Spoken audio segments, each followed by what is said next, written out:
Chapter 6, An Humiliation for All. Rogue's Choice, Chapter 6 by William Miller and Sam Landstrom. So we got another guy in this one, William Miller. Well, we already know how Sam likes to do things. Let's see how William likes to do things.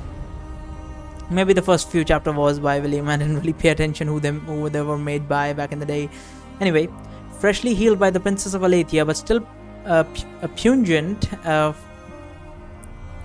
How do you pronounce that word? Is it pungent? Sorry, not pungent. Pungent from your adventures in the sewers beneath Ring City. You set out for the guardhouse in search of Priya and your earnings. People hold their noses and scowl as you go past. You can't blame them. Your boots, trousers are caked in filth, and the stench clings to you like a needy child. Thankfully, your senses have adjusted and you stopped smelling yourself hours ago. You pass a street vendor selling salted pork and your stomach rumbles, but you have neither the time nor the extra coin to indulge yourself.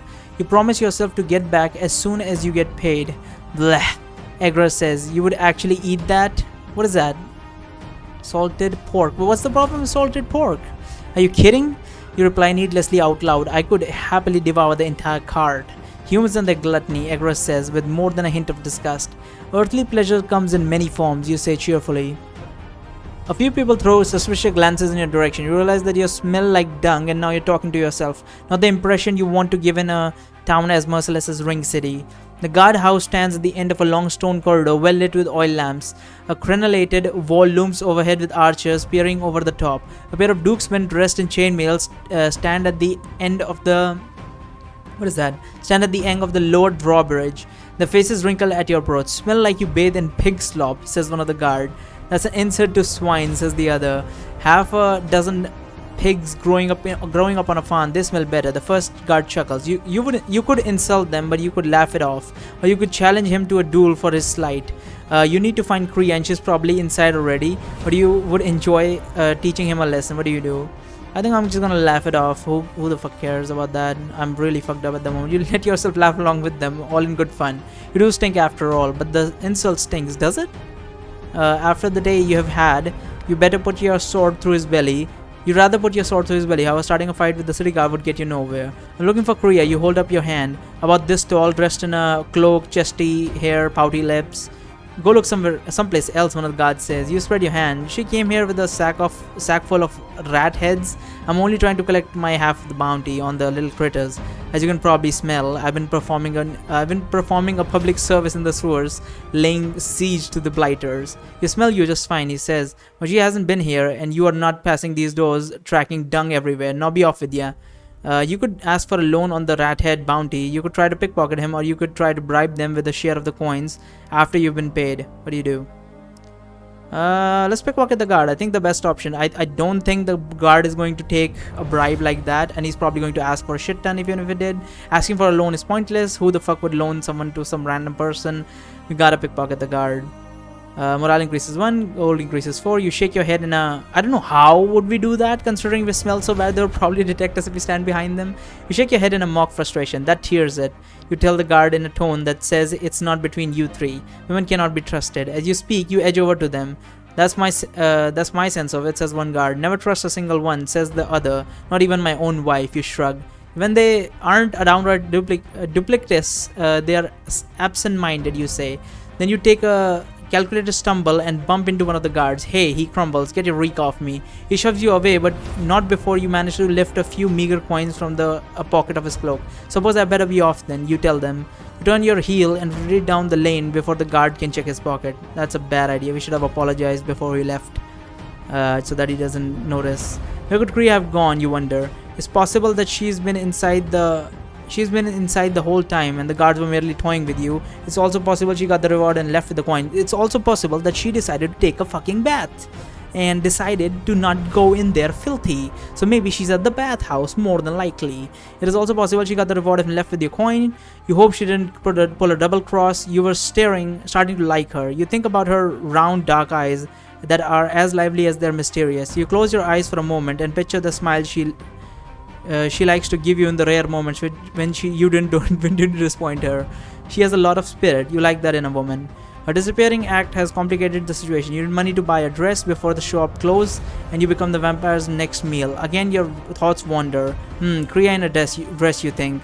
I would love to see what she's hiding under that cloak. Wait, what is wrong with me? Explore the streets, turning these thoughts over. Are we still charmed? We shouldn't be. The charm spell does not last that long. I'm just guessing we're kind of love-stricken, or I guess we're lust-stricken. Who knows? You explore the streets, turning these thoughts over while you consider your next move. There is always the possibility of swindling and stealing, pickpocketing. That takes time, puts you at risk of running afoul of the city guard. But what other options are there? Are you? Wait, they might be. Wait. As you pass through the crowded market, you spot a wood elf with a bow on his back with a scowl on his face. Oh shit. You dodge behind a bread cart. Why so jumpy? Asks Agra. Because I slept with his wife. You tell her this time in your mind. I know. How do you know? I'm living inside your head, she says. Her voice bumbles with laughter. You can see my memories when you consciously think of them, Agra explains. That's an unpleasant thought. At least she can only see the things you would think. But then, how would you know if she's lying? She's the daughter of the trickster god. You find yourself consciously suppressing any memories you don't want Agra to see. Of course, that brings forth a flood of thoughts you would rather keep pirate. Agra's high-pitched musical laugh reverberates. Fuck.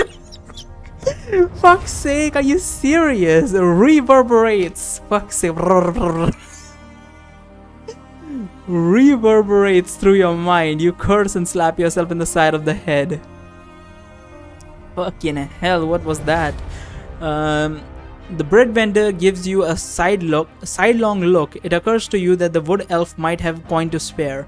The last time you saw him, you were going out of a window and he was trying to put an arrow through your heart. The chance encounter might be an opportunity. Not worth it, you think. As it is that you foul-tempered elf wants to kill you. Not to mention, we are filthy and he will probably smell us. What about his bow, says Agra. Elven bows are the finest made. Even from here, you recognize the quality. The bow is slung on the elf's back. I need to read slowly because I sometimes read too fast and this doesn't make sense in the recordings.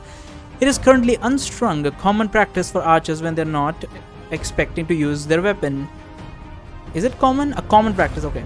They're not expecting to use the weapon. Keeping the bow strung all the time weakens the bow over time. It's a long bow, you say. I prefer more compact weapons. It will fetch a great deal of coins, says Agra. Without thinking, you begin to trail the elf, yet keeping a good distance. Yeah, I really need to bathe, is what we need to do. He would lower that bow. He would guard that bow with his life. I heard he's an archer in the employ of the city. The bow is his livelihood. I know your memory, says Agra, her voice a purr. I can cloak you in an illusion to look like his wife. Piria is her name, if your memory serves. The bow is valuable, certainly, you say, but also certain that if you're going to use your father's divine magic, we may as well spend it on a richer mark. Yet this would be much more fun, says Agra. Take my offer or leave it. I thought I was your master, you say. She laughs in your mind. Very, very well, Godling, but if your plan is to have me die at the hands of this... I thought I was your master. Why would I say that? And am I saying that? Who's saying that? Very good. She laughs in your minds. Okay. Very well, Godling, but if your plan is to have me die at the hands of this elf, I warn you that he will not suit your needs as a host, you say. From our last meeting, I would say he has no sense of humor. I remember him as well as you do, Agra says. Now prepare yourself, mortal. Am I seriously going in? They're forcing me into this.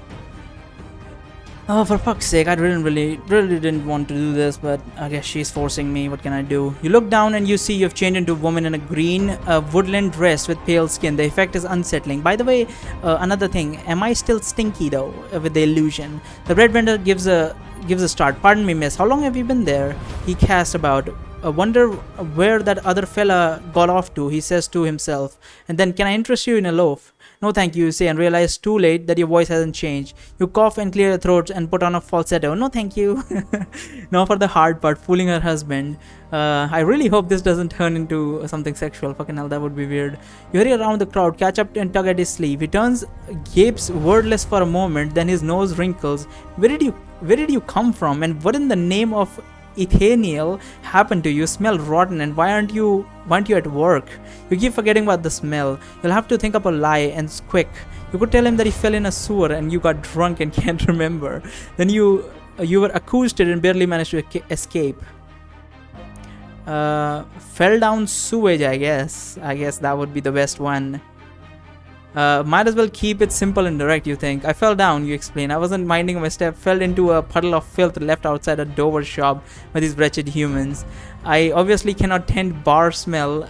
I obviously cannot tend bar smelling like this. People would tip me to go away. What's wrong with your voice, he asks. You cough a few times and pat your chest. I'm feeling ill, from the sewage. You say, would you take me home? Mother warned me you were no good, he mutters. Seriously, we just had a fight over this. I mean, not the girl and him, but over. Well, mother is right your mother is kind of right, considering she was sleeping around and she was fucking my character, I guess. What is our character's name again? I always forget sometimes. We just call him Rooster, right? Is there even a name given to him? But whatever, regardless.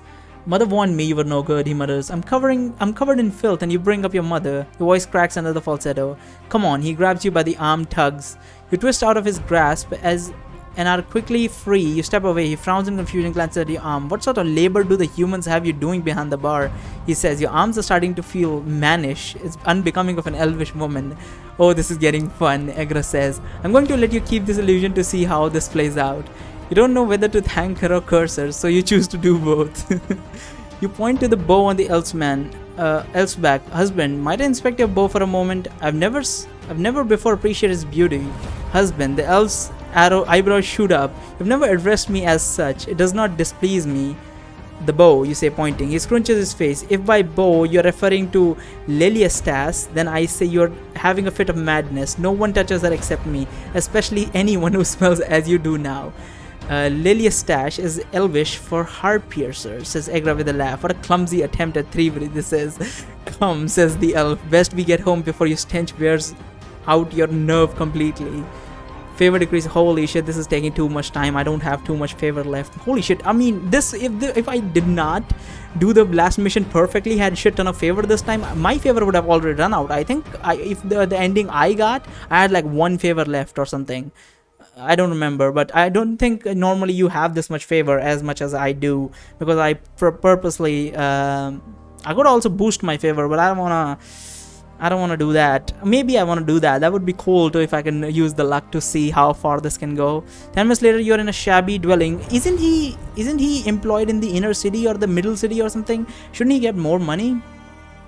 And that we are living in such a shabby condition. 10 minutes later, you are in a shabby dwelling at the top of a tenement deep in the quarter of an outer ring. The floor groans under your weight, and the ceiling has large water spots. A simple pot-bellied stove provides warmth in the winter and something to cook on. Make yourself useful, he grumbles, and clean the place up for once. He goes into the bedroom, closes the door with a bang, and you hear him settle into what is probably a bed.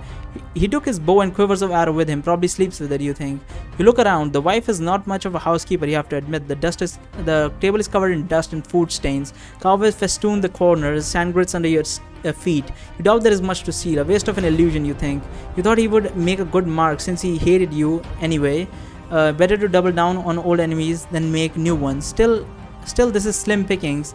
Maybe night watchers, archers are not paid as well as you expect. Yeah, I was expecting he would be paid much, considering he's an elf and also a night watcher. Maybe he's underpaid because he's an elf. Why? He's a rather disagreeable elf, you think. Now that you're in the kitchen and you feel an overwhelming sense of hunger, you don't think you've eaten since before the sewer. There should be enough time before sundown. Must keep my strength. I think I need to eat and take a bath, honestly. Rummage along the shelves, find a jar of mush that smells like bean curd, a loaf of hard bread, and sweaty yellow mound. There might be cheese and a bottle of Scottish elvish liquor. I was half expecting him to grab me and kiss me or something. Well, at least the stench helps me avoid that outcome, because yeah, that would be awful. It's already fairly awful. I'd rather not be disguised as a woman, but sure, fucking hell. At least the stench helps. Stench helps in this situation. After lighting a fire in the grate, you select the cleanest pan from the shelf, fill it with bean curd, cheese, and a healthy portion of liquor. You pour in half the bottle, considering his size, and pour in some more, and then a little more. How much? The smell fills the small apartment. You eat a spoonful of the goop straight from the pan, burning the top of your mouth. Anyone else would think that it was awful, but you're starved, so you're soon ladling in more, even as you burn yourself. It is not long before the bedroom door opens and the elf sticks his head out. Are you cooking? Clear your throat in a best lady voice and say, I wanted to do something nice for you. You wipe your chin with your sleeve. His eyebrow crinkles in confusion. You've never cooked before. You grope for words. Maybe this wasn't the best idea. You had better lie and fast. You could tell him that you are trying to be a better wife. You could be defensive and say if he doesn't want it, you can eat it yourself. Or you could start crying.